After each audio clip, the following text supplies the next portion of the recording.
We're good, right? Thank you. All right. Let's talk about the ups and downs of Star Wars Outlaws. Here, let me turn the volume down. Okay. So, let me start by saying that I am a fan of the Ubisoft open world formula, and there have been a few games like The Division, a couple of Assassin's Creed games, and some others that I have really enjoyed that blueprint. And yeah, maybe it's not the most exciting thing in the world to make the same kind of game over and over again, but at least if you know you like that formula, you know what you're in for. The problem with this game, and with Avatar of Frontiers of Pandora, which was their last open world game that everyone has forgotten about that came out about a year ago, is not that the blueprint has gotten old. It's that they've changed the blueprint. So in those games that I just talked about, The Division 2, Assassin's Creed Odyssey, a couple others I can't think of right now. Yeah, there's you at some point early in the game, you're able to access the world map. You can hover over things. It's like, this is this kind of activity. You'll get this from it. It's this kind of thing. And you hover over another thing, and it's a different kind of activity, and you get some other kind of reward for doing it, right? A raider camp, or a treasure cache, or whatever, right? And then you go and do those things. The activity to unlock the reward is fun, like taking out a raider camp or whatever, or climbing some tower or whatever it is.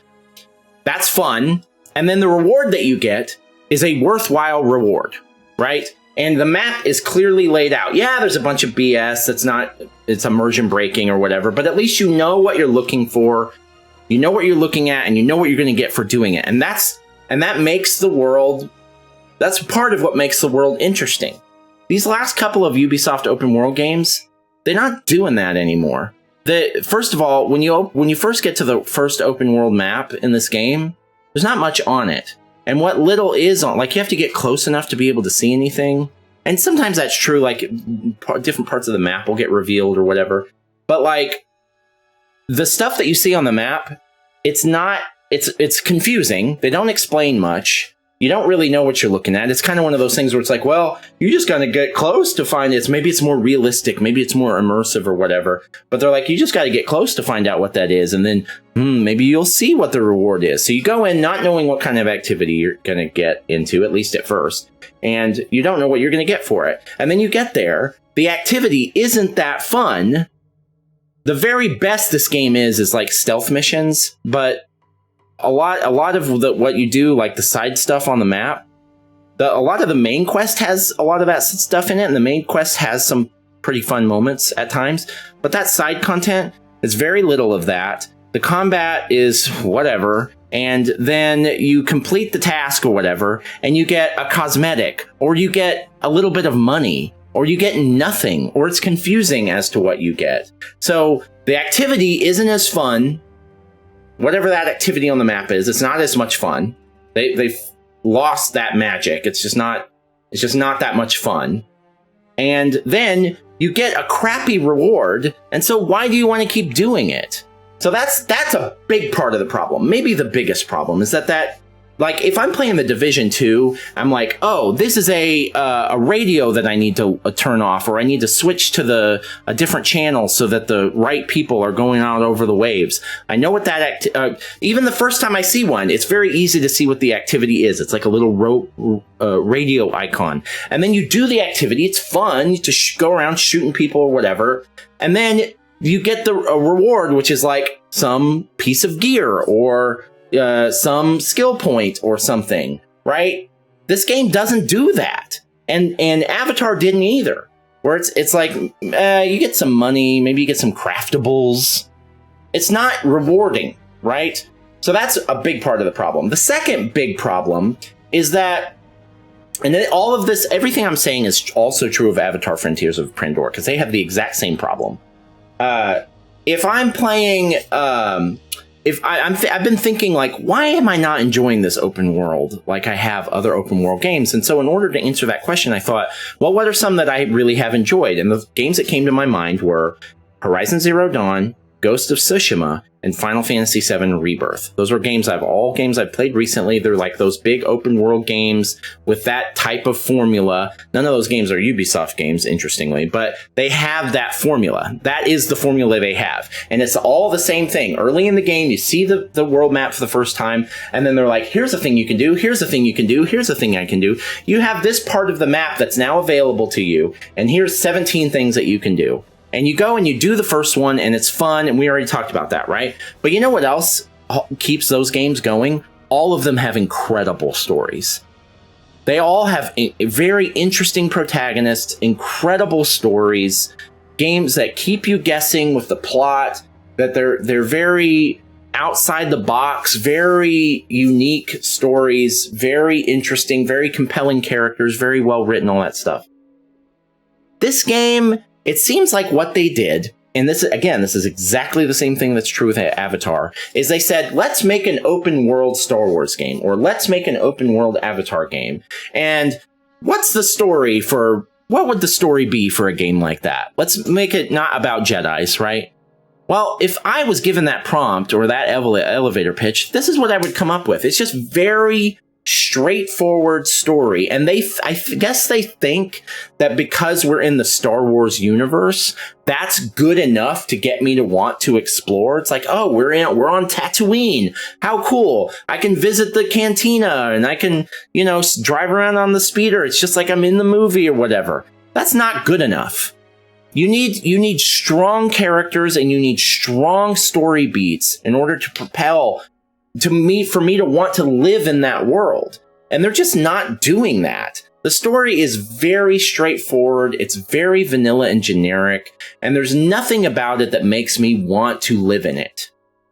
It's not horrible, but there's nothing really compelling about it. Final Fantasy VII Rebirth, Horizon Zero Dawn, Ghost of Tsushima, they all have that going for them. This game just doesn't. And so with that, combined with the fact that the open world formula just isn't clicking, it's just not giving me satisfying gameplay, and it's not giving me satisfying rewards, why in the hell would I want to explore the open worlds in this game? And I say plural because there are multiple planets, right?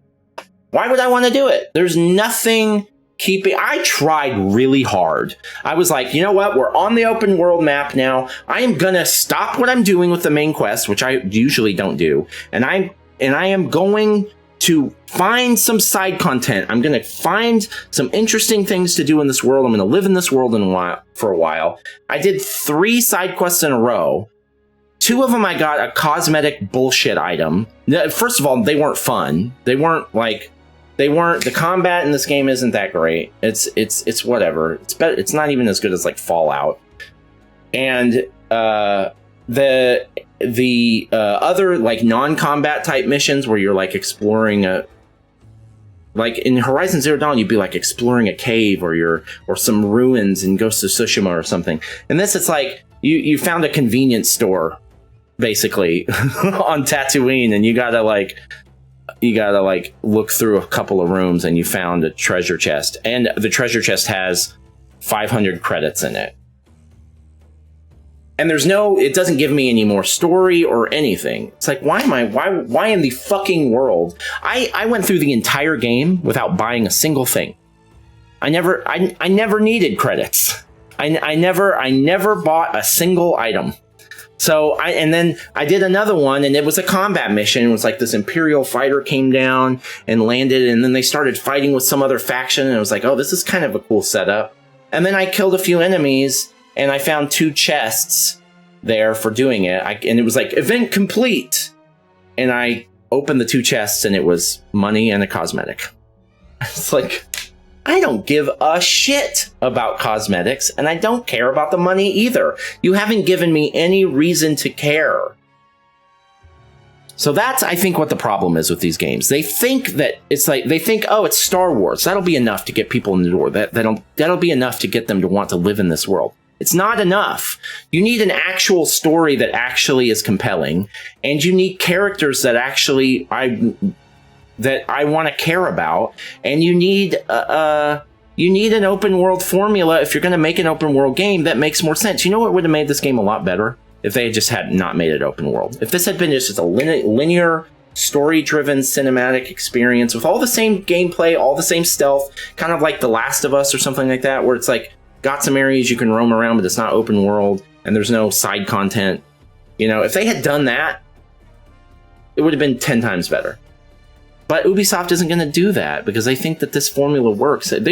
Now, hopefully this will be the game where they figure out that something's wrong. I haven't read any reviews, so maybe they won't figure it out if enough people buy this game. But like Avatar, everyone forgot about that game. Nobody gives a shit about that game anymore because it was so forgettable, and this one is too. And I'm telling you, man, I really, really wanted to like this game. I know a lot of people shit on the Ubisoft open world formula. I'm a fan of it, and so I wanted to like this game so I could defend it. But there's just nothing particularly likable about it.